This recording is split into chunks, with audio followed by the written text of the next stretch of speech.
केंद्रीय मंत्री रामदास आठवले यांची भेट घेत आहेत. कसं बघता या भेटींकडे तुम्ही? नाही, आठवले साहेबाला ते भेटले, सोमय्या यांना त्यांच्या परिवाराची लोक भेटत आहे.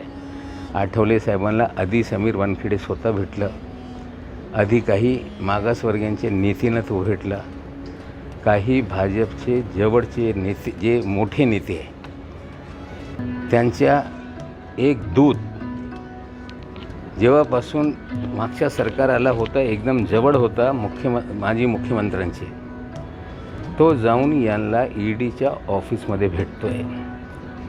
म्हणजे इतका जवळचा माणूस ज्याच्या घरी माजी मुख्यमंत्री जात होते, ज्याला मंत्रालयामध्ये मुख्यमंत्र्याच्या केबिनमध्ये ॲक्सेस होता, ज्याला महानगरपालिकेचा कमिशनर असेल अधिकारी असेल कोणी कधी थांबवत नव्हता, तो चेंबूरमध्ये राहतो आहे.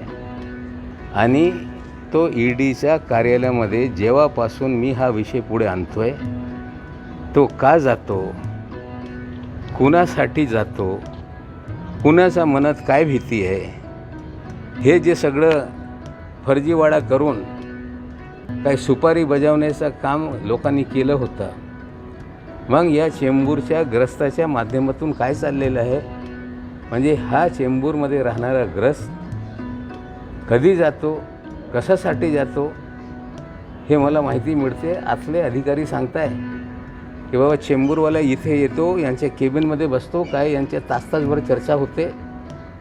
अरे जर तुम्हाला इतकंच प्रेम या व्यक्तीवर असेल तर उघडपणे त्याला भेटा. दूतच्या माध्यमातून कशाला भेटताय? मला हे स्पष्टपणे सांगायचं आहे की संपूर्ण भाजपा यांच्या काहीतरी गोड बंगाल हे या महाराष्ट्राच्या नेत्यांचं आहे. त्यांच्या मनात पण दुगदुगी सुरू आहे असं मला वाटते.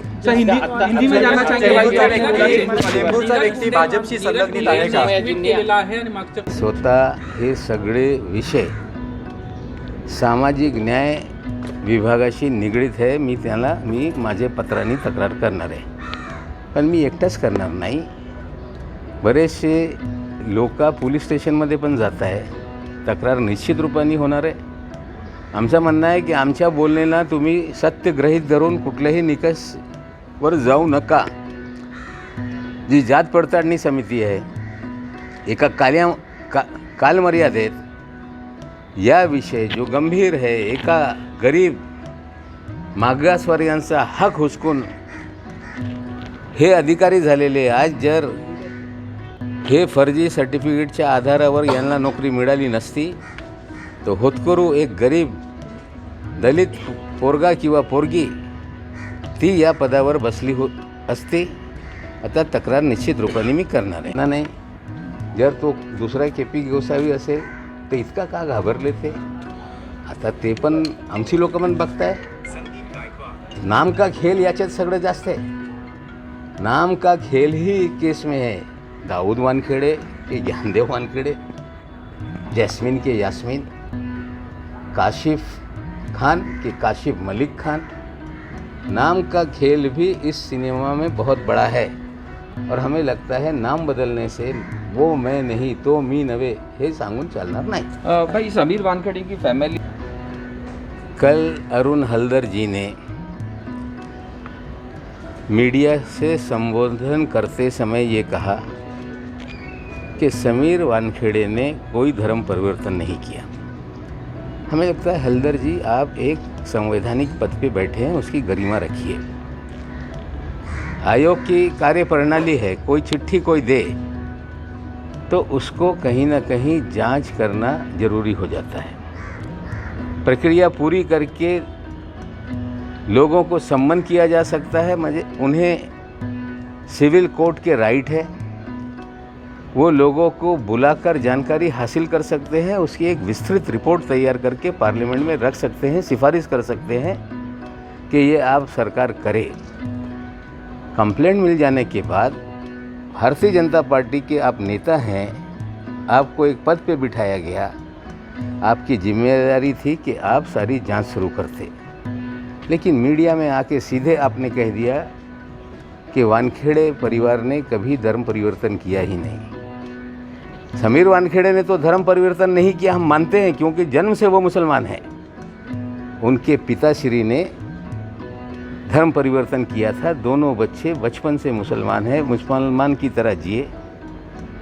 हमने उनकी शादी का मामला उठाया था, लेकिन कल हमने एक व्यक्ति का फ़ोटो ट्वीट किया जो समीर वानखेड़े जी के बहनोई हैं, और वो आज विदेश के यूरोप के वेनिस में शायद कहीं रहते हैं।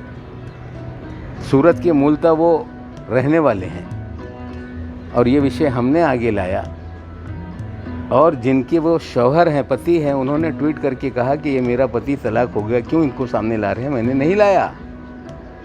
अगर आपका आयोग सर्टिफाई करेगा तो हमें भी जो अधिकार हैं उस अधिकार के तहत हम महाराष्ट्र सरकार के सामाजिक न्याय मंत्री को कंप्लेंट करेंगे, स्क्रूटनी कमेटी को लिखेंगे, और मैं अकेला नहीं, बहुत सारे लोग इस कंप्लेंट को आगे ले जा रहे हैं। पुलिस में कंप्लेंट हो रही है।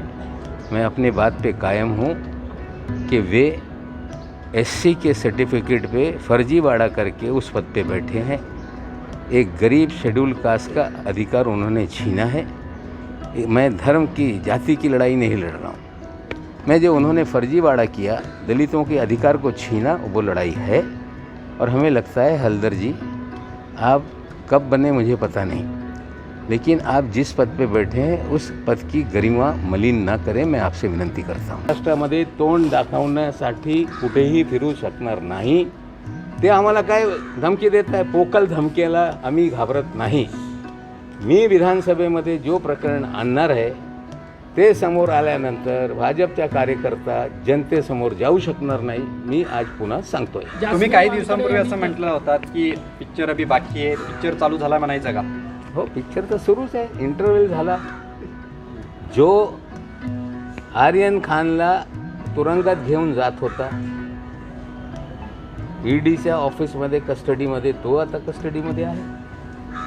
जे आर्यनला सांगत होते किंवा इतर निष्पाप लोकांना सांगत होते बेल देऊ नका, ते इतके घाबरलेले आहे की आगामी काळामध्ये त्यांचं काय होईल ते धाकधुकी त्यांची का सुरू झालेली आहे। म्हणजे सिक्वेन्स बदललेली आहे। ज्यांना लोक आरोपी सांगत होते आता ते आरोपीच्या पिंजऱ्यातून बाहेर दिसत आहे, आणि जे आरोप लावत होते ते आरोपीच्या पिंजऱ्यात उभे झालेले आहे।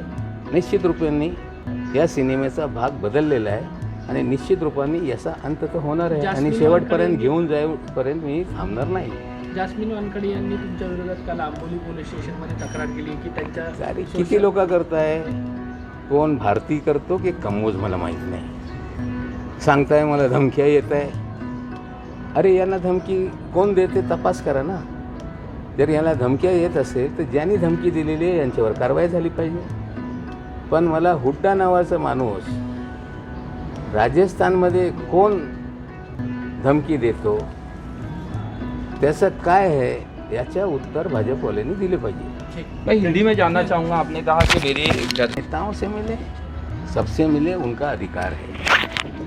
जिस समय ये पता उन्हें चला, ये जो सर्टिफिकेट का मामला है इसी से सारा मामला शुरू हुआ है। जब मेरे बयान आए तो कुछ क्राइम रिपोर्टर ने आकर मुझे कहा कि वानखेड़े साहब आपसे नाराज़ हैं। मैंने कहा कि क्यों नाराज़ है भाई?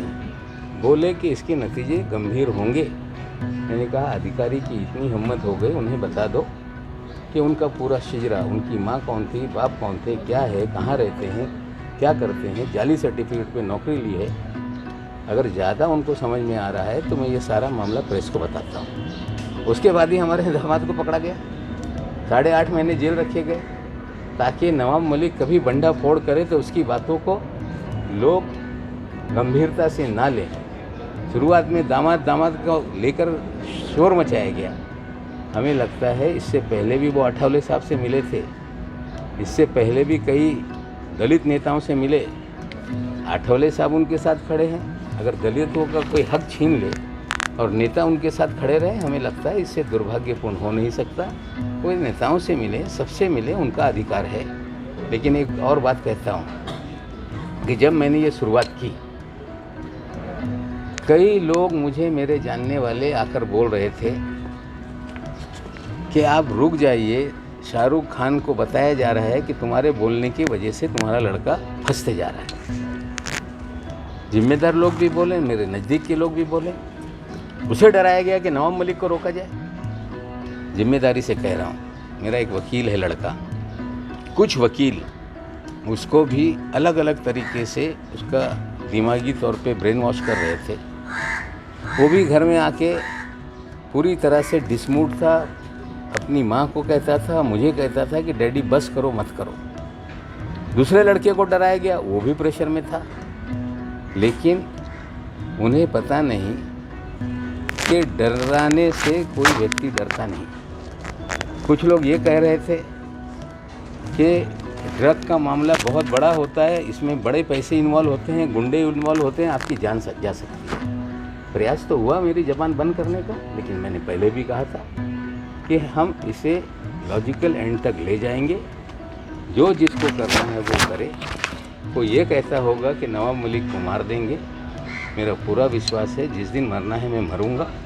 और लोगों को कहना चाहती हूँ जो इस तरह की बातें करते हैं कि मर गए मारने वाले। सुशांत सिंह राजपूत ठीक है।